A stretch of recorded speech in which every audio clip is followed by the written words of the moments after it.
So this is chapter number 5, and we're going to talk about the integumentary system. So let's start.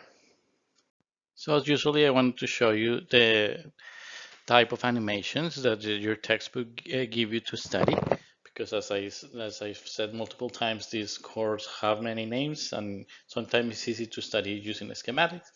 So here you see that the integumentary system.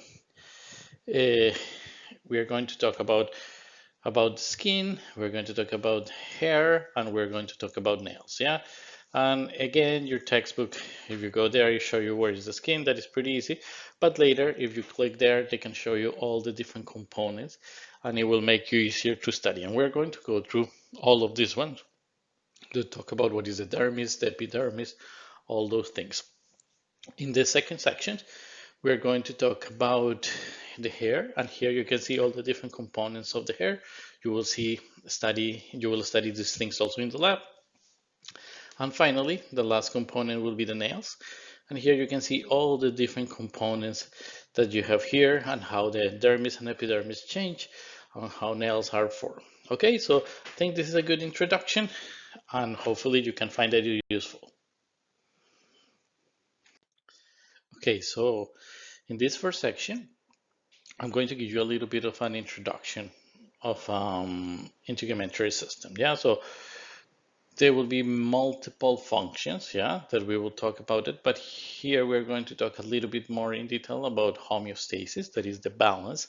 So how it balances that there is a normal amount of water, yeah, that we don't get dehydrated, how it regulate the temperature, and there is a lot of regulation, a lot of homeostasis done by the skin.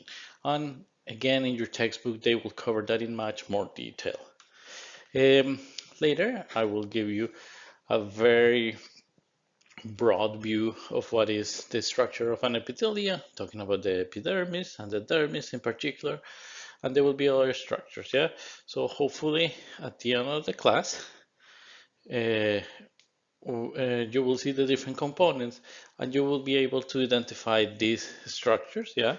So maybe you know from a general perspective that the epidermis, epi, is on top, and dermis, yeah, so on top of the dermis, epidermis, and you will be able to differentiate all these different structures that are located there.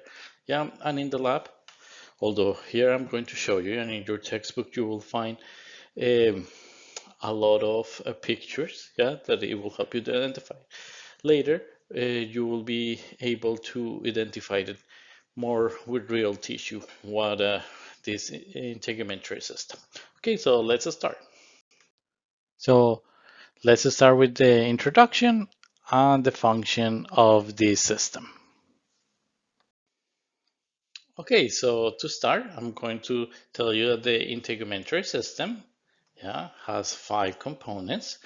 These one are the ones that we're going to focus on the class.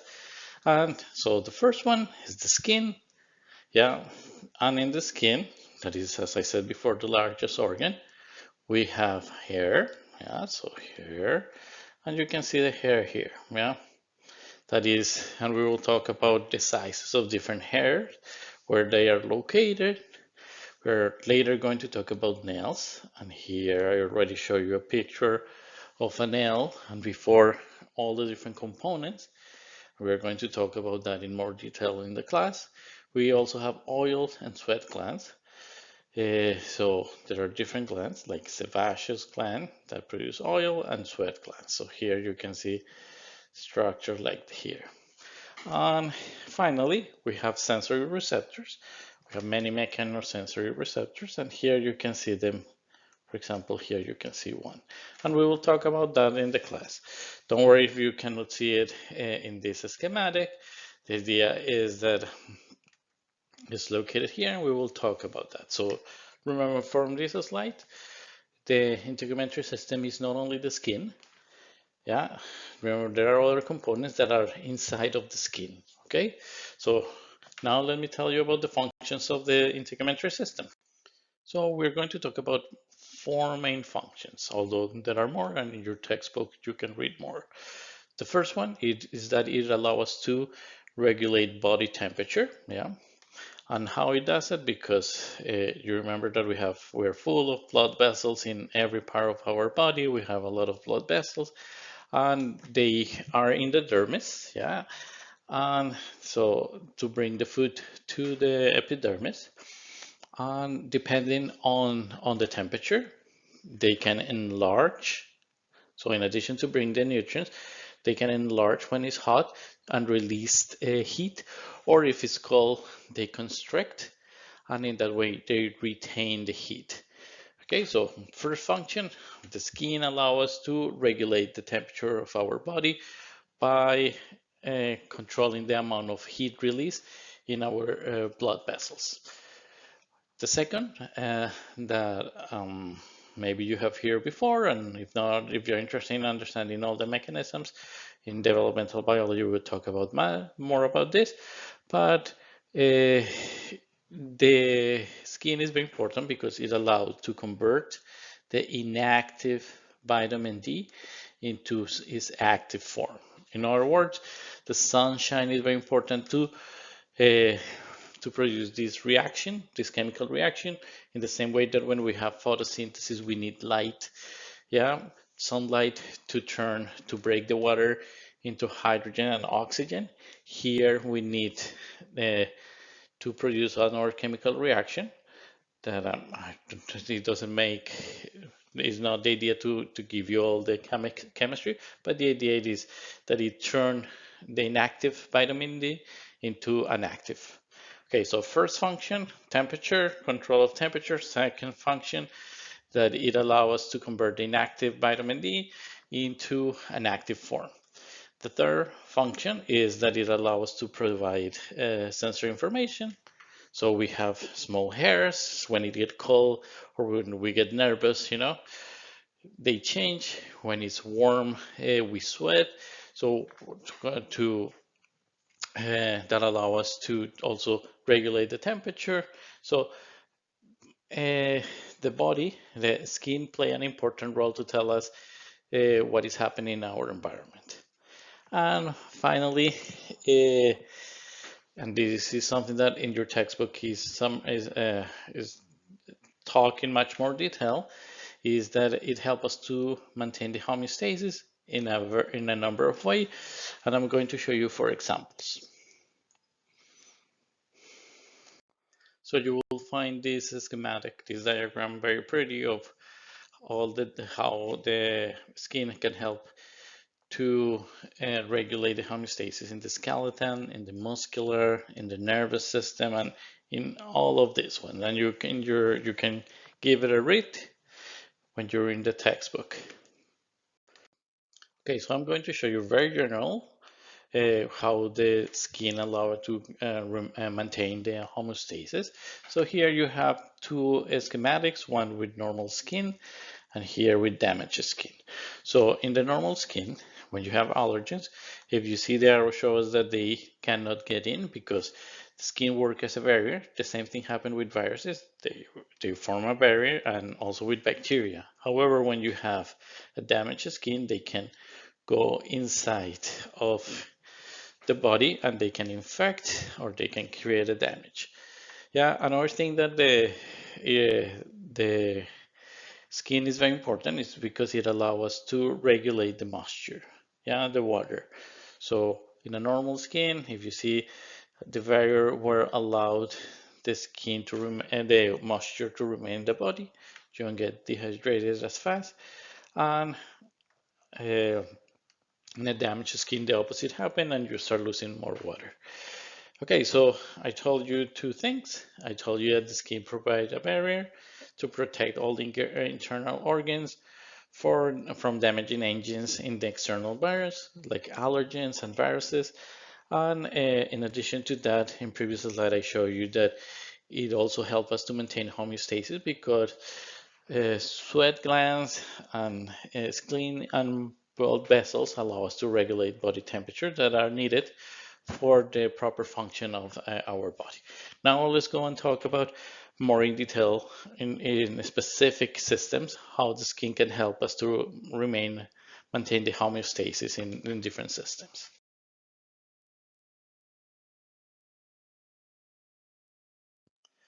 So we're going to talk about the respiratory system, and we're going to talk about two things.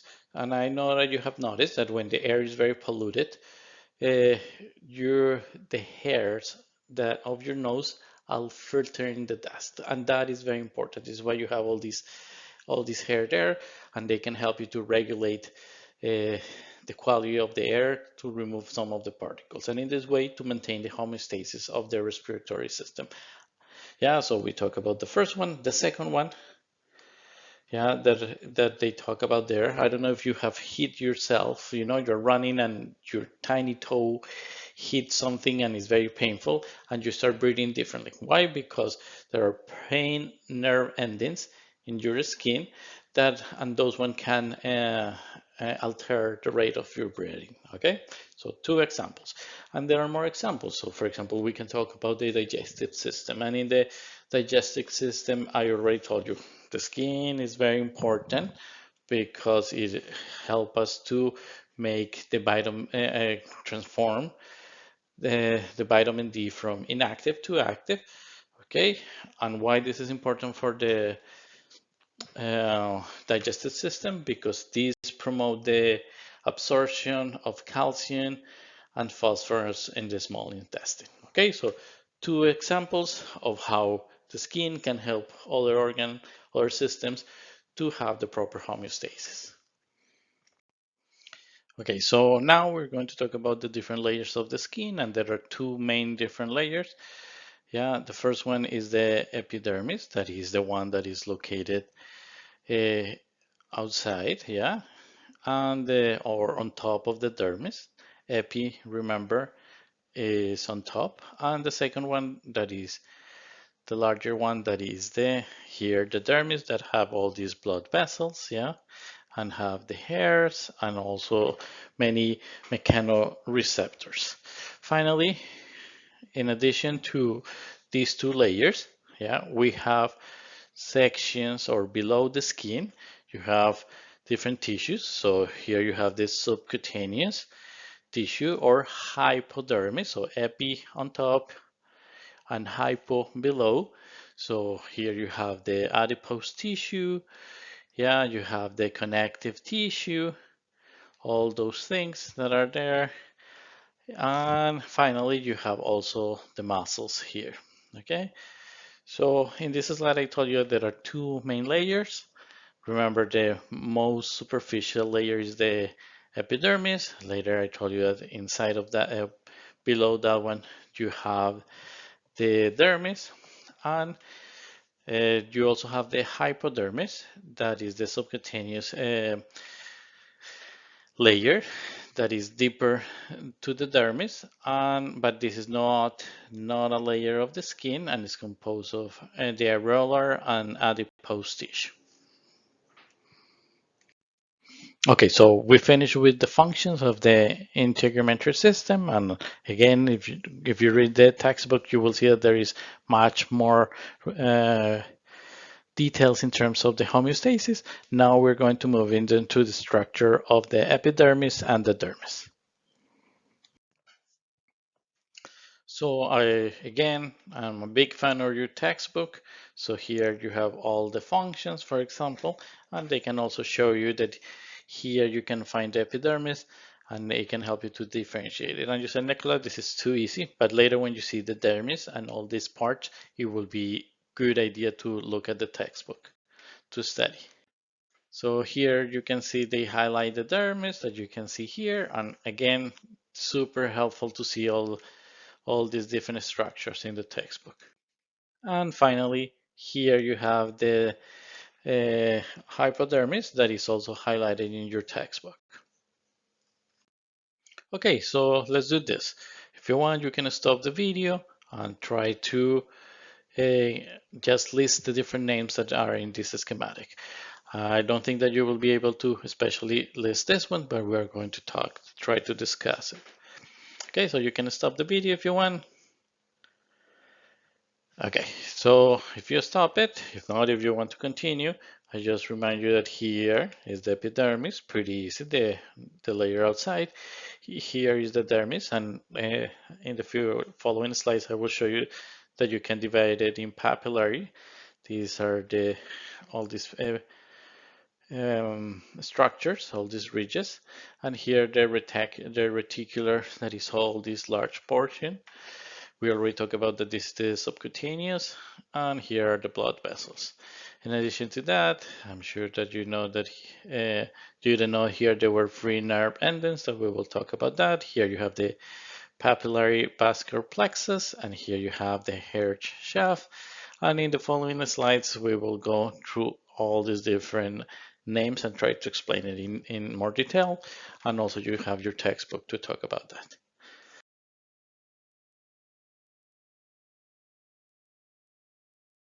Okay, so now let's just start talking about the epidermis. So we already know that the epidermis is the top layer of the skin, and now I wonder you think about what could be the functions. So the functions of the skin is definitely protection. So if you need to protect the body, here on the top, yeah, there will be layers of cells that are not alive anymore. Yeah, they are just there to protect, they are like a cover of your body.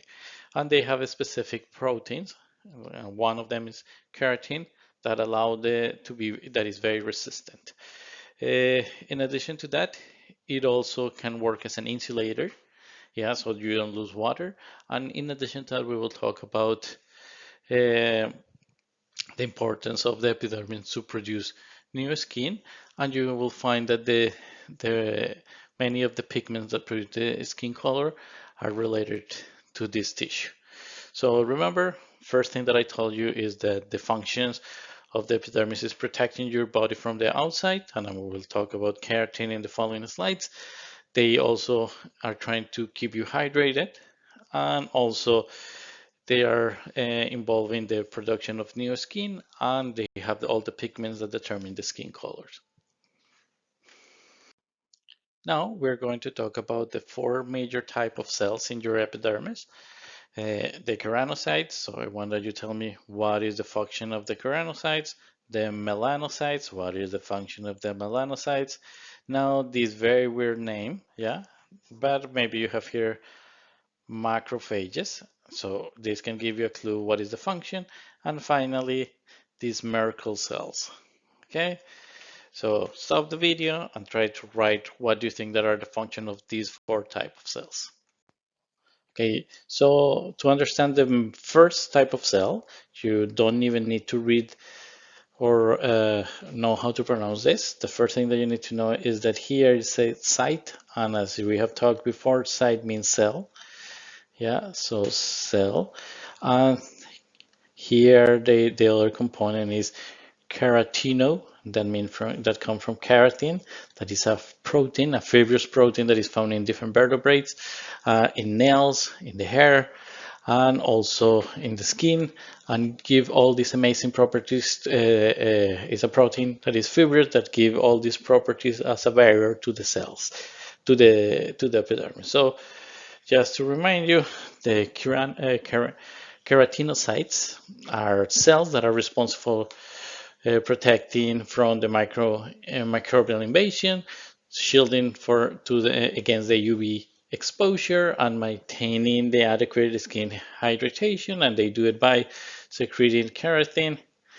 And keratin is a protein, yeah, that is found in the outermost layer of the skin. And we will talk about this name, stratus corneum. But the idea is that it's very strong because it has a lot of keratin.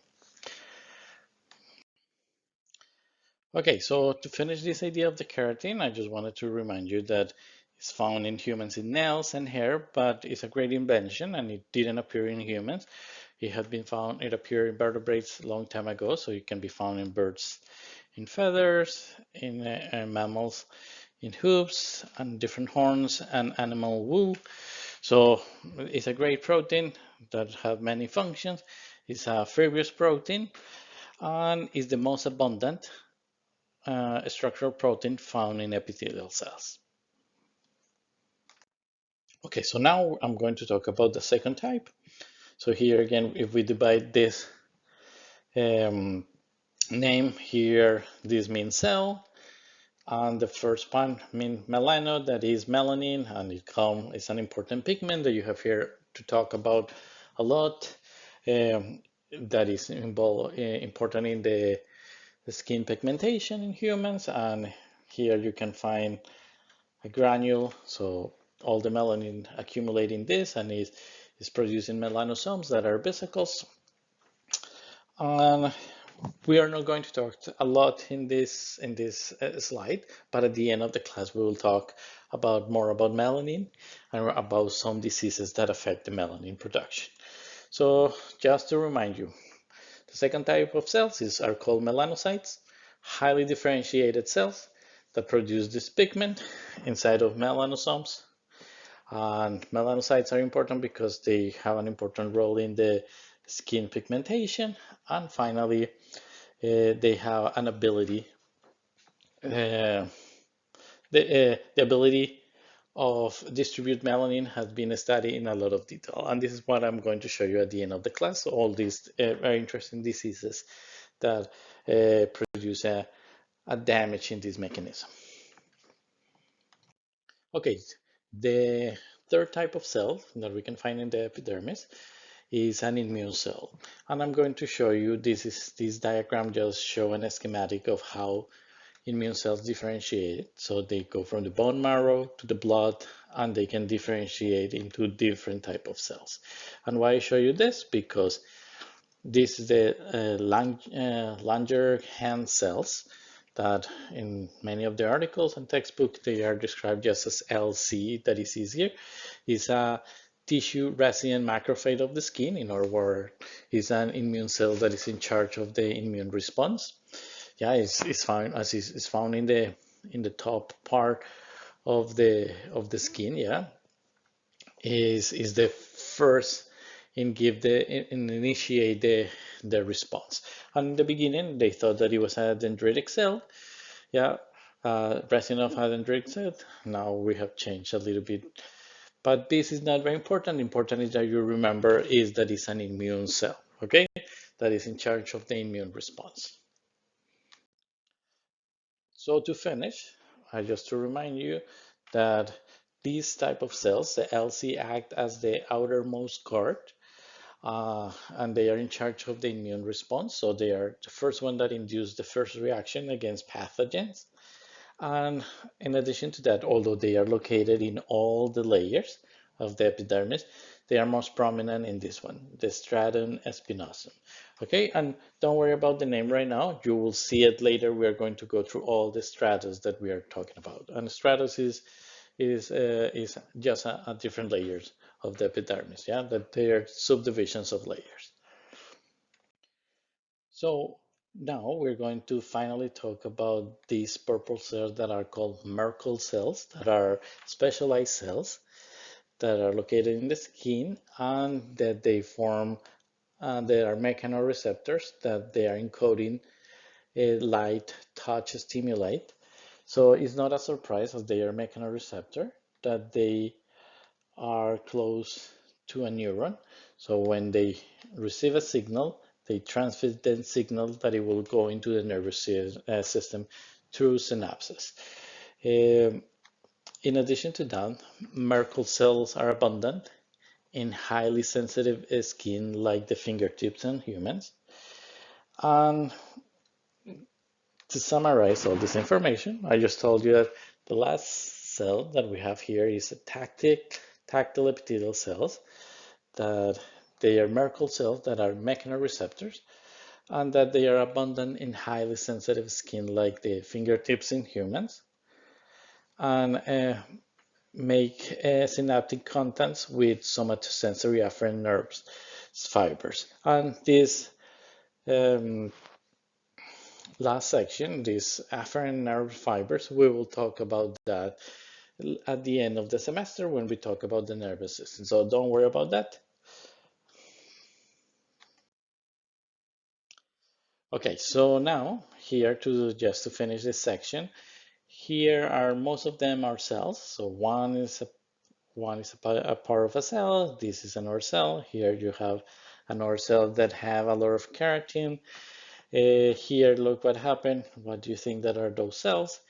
Here, uh, this one is not important right now. And here, this one has a lot of melanin. So just write the names and write which cell we are missing there in this schematic. Okay, so you can stop the video, just identify those ones just as a way to wake up and try to grab information. And later we will talk about these layers, okay? So if you stop the video, it's okay. If not, I will give you the answers now. So first one, this looks like a neuron, and the neuron is always attached to the Merkel cell. And here I told you that the third has a lot of keratin, so it should be a keratinocyte. Those cells produce the keratin, that is a protein that is very important, that gives the property of a barrier. Here we then talk about this right now, that is a laminar granules, that all these granules give the name to this specific layer of the epidermis. Finally, and those cells that are in the outermost part of the skin, they couldn't be alive. Yeah, so they are dead cells that have a lot of keratin. Why? Because they will be a barrier, and they are in contact with more UV light. So if they were alive, they will have a lot of mutations. If they were alive, they would be a waste of time because they will die very often. Yeah, so this is why we have like a barrier there with a lot of keratin. And in 11, we miss one cell there that it was easier to label there. That is the melanocytes, yeah. And the other cell that we miss in this schematic is LC, yeah, the immune cells. Okay, in the next section, I will show you so many new names. Okay, so don't worry about it. I think you can learn it based on some mnemonics or some basic um, uh, principles of the epithelial that we will talk about that. So here we will talk about the stratum corneum, the stratum lucidum, that is the one that is, you will see that it look clear. The stratum granule also because it have granules. The stratum spinosum, here that the stratum basale, that is the one that is in the basal area. Here I already talk about the melanocytes, and all of these layers are the layers of the epidermis that we will talk later. And now we are going to talk on the last 12, it will be the dermis. Okay,